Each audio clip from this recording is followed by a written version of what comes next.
ഏവർക്കും ദേവദാരുവിലേക്ക് സ്വാഗതം. ഞാൻ ഇന്ന് നിങ്ങളുമായിട്ട് പങ്കുവയ്ക്കാൻ പോകുന്നത് നമ്മൾ രാവിലെയും വൈകിട്ടും നിലവിളക്ക് കത്തിക്കാറുണ്ട് അല്ലേ? വീടുകളിൽ രാവിലെയും വൈകിട്ടും നിലവിളക്ക് തെളിയിക്കുന്നുണ്ട്. മിക്ക വീടുകളിലും വൈകിട്ടാണ് നിലവിളക്ക് തെളിയിക്കുന്നത്. അപ്പോൾ നിലവിളക്ക് തെളിയിക്കുമ്പോഴും അണയ്ക്കുമ്പോഴും ഞാൻ ഈ പറയുന്ന മന്ത്രങ്ങൾ ചൊല്ലി വേണം ചെയ്യാൻ. അതുപോലെ തന്നെ നമ്മളൊരു ദിവസം വിളക്ക് കത്തിക്കാൻ അല്ലെങ്കിൽ ഒന്നോ രണ്ടോ അതുപോലെ തന്നെ നമ്മൾ ദീപം തെളിയിക്കുമ്പോൾ രാവിലെയും വൈകിട്ടും ഏത് മന്ത്രം ചൊല്ലിയാണ് നമ്മൾ ദീപം തെളിയിക്കേണ്ടത് എന്നൊക്കെ ഇന്നത്തെ വീഡിയോയിലൂടെ നമുക്ക് മനസ്സിലാക്കാം. ഈ നിലവിളക്ക് എല്ലാ വീടുകളിലും തെളിയിക്കാറുണ്ട്. എല്ലാ വീടുകളിലും തന്നെ തെളിയിക്കും. എങ്കിലും വൈകുന്നേരങ്ങളിലാണ് കൂടുതലും വിളക്ക് തെളിയിക്കുന്നത്. ചുരുക്കം ചില വീടുകളിൽ രാവിലെയും തെളിയിക്കും.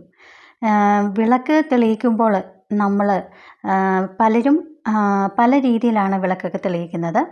അപ്പോൾ നമ്മൾ ആ ഒരു സമയത്ത് ഞാൻ ഈ പറയുന്ന മന്ത്രം തെളിയിച്ചുകൊണ്ട് ദീപം തെളിയിക്കുകയാണെങ്കിൽ അത് നമ്മുടെ വീട്ടിൽ സർവ്വ ഐശ്വര്യങ്ങളും കൊണ്ടുവരും. അതുപോലെ തന്നെ നമുക്ക് എല്ലാവിധത്തിലും സർവാഭീഷ്ടിയും എല്ലാം തന്നെ നമുക്ക് നമ്മുടെ ജീവിതത്തിൽ സാമ്പത്തികമായിട്ടും അതുപോലെ ആരോഗ്യപരമായിട്ടുമൊക്കെ നമ്മുടെ വീട്ടിൽ സർവ്വ ഐശ്വര്യവും പ്രദാനം ചെയ്യും. അപ്പോൾ രാവിലെ നമുക്ക് ഏത് മന്ത്രം ചൊല്ലിയാണ് ദീപം തെളിയിക്കേണ്ടത് എന്ന് നോക്കാം.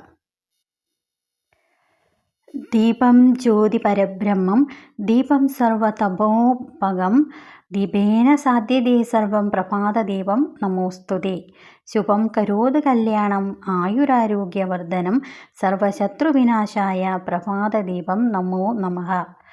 ഒന്നുകൂടെ ചൊല്ലാം. ദീപം ജ്യോതി പരബ്രഹ്മം ദീപം സർവതമോപകം ദീപേന സാധ്യതേ സർവം പ്രഭാതദീപം നമോസ്തുതേ ശുഭം കരോത് കല്യാണം ആയുരാരോഗ്യവർദ്ധനം സർവശത്രുവിനാശായ പ്രഭാതദീപം നമോ നമ. ഈ ഒരു മന്ത്രം ചൊല്ലിക്കൊണ്ട് നമ്മൾ മനസ്സിൽ ഏത് ദേവനെയാണോ വിചാരിച്ച് ഈ മന്ത്രം ചൊല്ലിക്കൊണ്ട് ദീപം തെളിയിച്ചാൽ സർവാഭീഷ്ടസിദ്ധി ഉറപ്പാണ്. സർവ്വ ഐശ്വര്യങ്ങളും നമുക്ക് നേടിത്തരും. അതുപോലെ തന്നെ വൈകിട്ട് നമ്മൾ ദീപം തെളിയിക്കുമ്പോൾ ചൊല്ലേണ്ട മന്ത്രം ഇങ്ങനെയാണ്. ഓം ശുഭം കരോത് കല്യാണം ആരോഗ്യം ധനസമ്പദ ശത്രുബുദ്ധി വിനാശായ ദീപജ്യോതിർ നമോ നമഃ. ദീപജ്യോതിർ പരബ്രഹ്മം ദീപജ്യോതിർ ജനാർദ്ദന ദീപോ മേഹരതുഭാവം ദീപജ്യോതിർ നമോ സ്തുതേ ശുഭം കരോത് കല്യാണം ആരോഗ്യം ധനസമ്പദ ശത്രുബുദ്ധി വിനാശായ സന്ധ്യാദീപം നമോ നമഃ.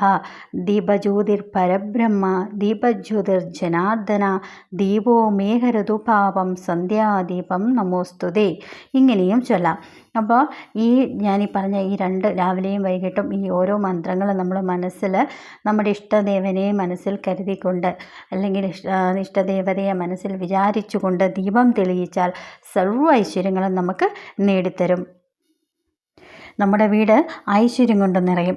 അതുപോലെ തന്നെ നമുക്ക് നിലവിളക്ക് അണയ്ക്കുമ്പോൾ ഈ പറയുന്ന മന്ത്രം ചൊല്ലി വേണം അണയ്ക്കാൻ.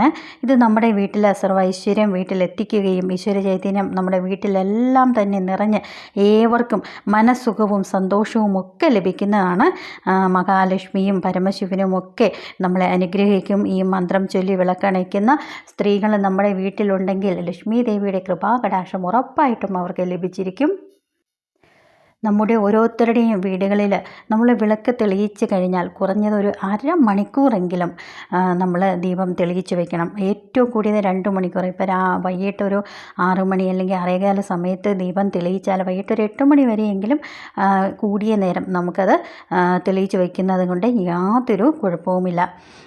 അതേസമയം ഒരു അരമണിക്കൂറിന് താഴെ പെട്ടെന്ന് തന്നെ നമ്മൾ ദീപം തെളിയിച്ചത് അണയ്ക്കുകയാണെങ്കിൽ അത് നമുക്ക് അങ്ങനെ ചെയ്യുന്നതിലും ഭേദം വിളക്ക് തെളിയിക്കാതിരിക്കുന്നതാണ്.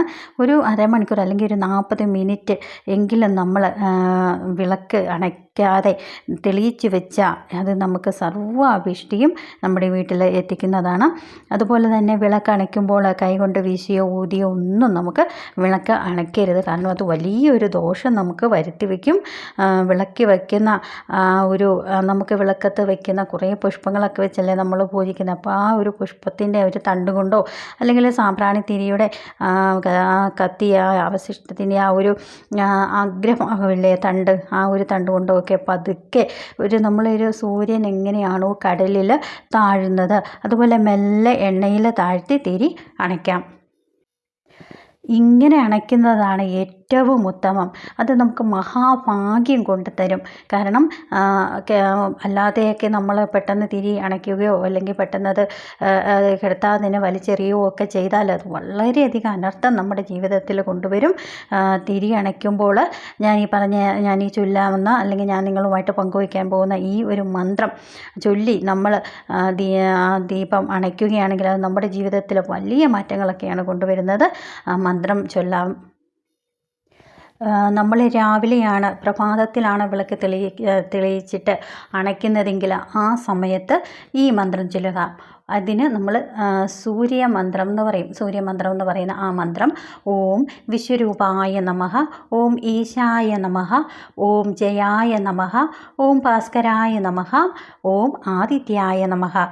ഓം ഇങ്ങനെയുള്ള 5 മന്ത്രങ്ങളാണ്.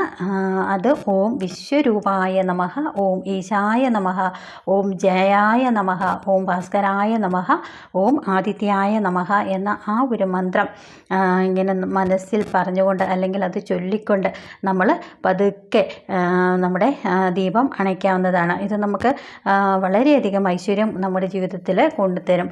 അതുപോലെ തന്നെ വൈകിട്ടാണ് നമ്മൾ ദീപം തെളിയിച്ച് അണയ്ക്കുന്ന ആ സമയത്ത് സന്ധ്യയ്ക്ക് ദീപം വെച്ച് അത് രാത്രിയിൽ നമ്മൾ അണയ്ക്കുമ്പോൾ ഈ മന്ത്രം ചൊല്ലണം: ഓം വിശ്വേശായ നമഃ, ഓം അനന്തായ നമഃ, ഓം ഭദ്രായ നമഃ, ഓം സർവരക്ഷകായ നമഃ, ഓം ചന്ദ്രായ നമഃ. ഇത് ചന്ദ്രമന്ത്രം എന്ന് പറയും ഈ മന്ത്രത്തിന്.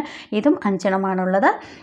അത് ഇപ്രകാരമാണ്: ഓം വിശ്വേശായ നമഃ, ഓം വിശ്വേശ്വരായ നമഃ, ഓം അനന്തായ നമഃ, ഓം ഭദ്രായ നമഃ, ഓം സർവരക്ഷകായ നമഃ, ഓം ചന്ദ്രായ നമഃ എന്ന ഈ മന്ത്രം ചൊല്ലിക്കൊണ്ട് വേണം നമ്മൾ വൈകിട്ട്, അതായത് സന്ധ്യയ്ക്ക് നമ്മൾ ദീപം അണയ്ക്കുന്ന സമയത്ത് ചെയ്യേണ്ടത്.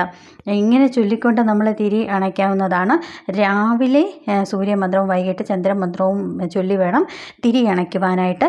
ഇത് നമ്മുടെ ജീവിതത്തിൽ സകല ദുരിതങ്ങളും മാറ്റി സർവ്വ ഐശ്വര്യം പ്രദാനം ചെയ്യുന്ന കാര്യത്തിൽ ഒരു തർക്കവുമില്ല. നിങ്ങൾ ഈ മന്ത്രം എഴുതിയെടുത്തിട്ട് അത് കാണാതെ പഠിച്ച് തീർച്ചയായും അത് പഠിച്ച് അങ്ങനെ നമ്മൾ ചെയ്യുകയാണെങ്കിൽ തീർച്ചയായും അതിൻ്റെ ഗുണമുണ്ടാകും. ഞാൻ പറഞ്ഞ പോലെ ദീപം തെളിയിക്കുമ്പോഴും അണയ്ക്കുമ്പോഴും ഈ മന്ത്രങ്ങൾ ചൊല്ലു, മാറ്റങ്ങൾ ഉറപ്പായിട്ടും ഉണ്ടാകും. അതുപോലെ തന്നെ നമ്മൾ വിളക്കിലിടുന്ന തിരി എന്നും മാറ്റണം. ഈ ശേഷിച്ച തിരി പിറ്റേ ദിവസമൊക്കെ അത് തന്നെ നമ്മൾ തെളിയിക്കുന്നത് വളരെയധികം അനർത്ഥങ്ങൾ ഉണ്ടാക്കും. ഈ തിരി എന്ന് പറയുന്നത് നമ്മുടെ ശരീരമായിട്ടാണ് ഈ ജ്യോതിഷ ശാസ്ത്രത്തിൽ കണക്കാക്കുന്നത്. അതുകൊണ്ട് തന്നെ ആ ശേഷിച്ച തിരി എങ്ങനെ നശിപ്പിക്കണം, അതിനൊരു കേടുപാടും കൂടെ, അതായത് ഒരു വീടിൻ്റെ കിഴക്ക് ഭാഗത്ത് മണ്ണിലോ കുഴിച്ചിടുകയോ അല്ലെങ്കിൽ കത്തിച്ചു കളയുകയോ ഒക്കെ ചെയ്യുക. ഇല്ലെങ്കിൽ ആ വീട്ടിലെ അസുഖങ്ങളും ദുരിതങ്ങളും ഒരിക്കലും വിട്ടുമാറുകയില്ല. അറിഞ്ഞുകൊണ്ട് ആരും ഇത് ചെയ്യാതിരിക്കുക. അതുപോലെ തന്നെ വിളക്ക് തെളിയിക്കുമ്പോൾ വയ്ക്കുന്ന കിണ്ടിയിലെ ജലം എന്നും മാറ്റണം.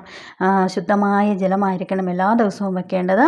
അത് തുളസിയുടെ ഇലയോ അല്ല മഞ്ഞൾ ചേർത്ത വെള്ളമോ ആണ് വയ്ക്കേണ്ടത്. അപ്പോൾ നമ്മൾ വീടൊക്കെ വൃത്തിയാക്കി ഇതിന് ശേഷം തിരി തെളിക്കുന്നതിന് മുമ്പായിട്ട് വീടെല്ലാം ഒന്ന് ശുദ്ധീകരിച്ച് വെള്ളം തളിക്കാവുന്നതാണ്. അതുപോലെ തന്നെ ആ കിണ്ടിയിലെ വെള്ളം എടുത്ത് കളയേണ്ട ആ സമയത്ത് അത് ചുമ്മാതെ മണ്ണിലോട്ട് ഒഴുകുകയോ അല്ല വാതിക്കലോട്ട് ഒഴുകുകയോ നടക്കുന്ന പാതയിലൊക്കെ ഒഴുകുകയോ ഒന്നും ചെയ്തേക്കരുത്.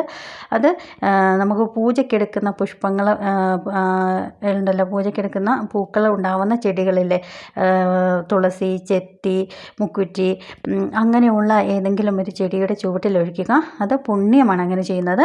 അതുപോലെ തന്നെ രാത്രിയിൽ ഒരിക്കലും തുളസിയുടെ ചുവട്ടിൽ ഒഴിക്കാൻ ശ്രമിക്കരുത്. അത് നമുക്ക് നന്മയേക്കാളും കൂടുതൽ എന്തെങ്കിലുമൊക്കെ അശുഭകരമായ കാര്യമായിരിക്കും, ഇങ്ങോട്ട് അനർത്ഥങ്ങളൊക്കെ വഴിയൊരുക്കും. അതിനാൽ പിറ്റേന്ന് രാവിലെ തുളസിയുടെ ചുവട്ടിൽ ഒഴിക്കുകയാണെങ്കിൽ പിറ്റേന്ന് രാവിലെ മാത്രമേ ഒഴിക്കാവൂ.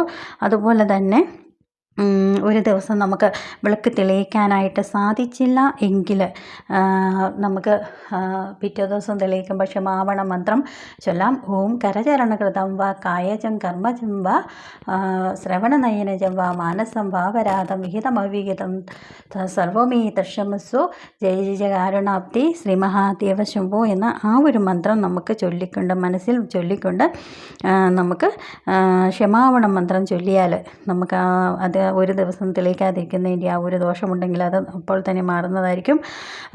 അപ്പോൾ ഞാൻ ഈ പറഞ്ഞ കാര്യങ്ങളൊക്കെ നിങ്ങളെല്ലാവരും ഒന്ന് ശ്രദ്ധിക്കണേ. ഐശ്വര്യവും മാറ്റങ്ങളും ഒക്കെ നിങ്ങളുടെ ജീവിതത്തിൽ തീർച്ചയായിട്ടും ഉണ്ടാകും.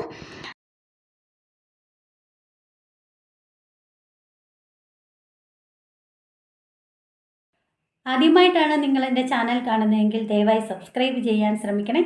അതോടൊപ്പം ഞാനിടുന്ന ഓരോ വീഡിയോയും ലൈക്ക് ചെയ്യുക, ഷെയർ ചെയ്യുക. ഞാനിടുന്ന വീഡിയോ നിങ്ങൾക്ക് ലഭിക്കുന്നതിനായിട്ട് ബെല്ലൈക്കൺ കൂടി ഒന്ന് സ്പർശിക്കുക. അടുത്ത ഒരു അധ്യായത്തിൽ വരും വരെ നന്ദി, നമസ്കാരം.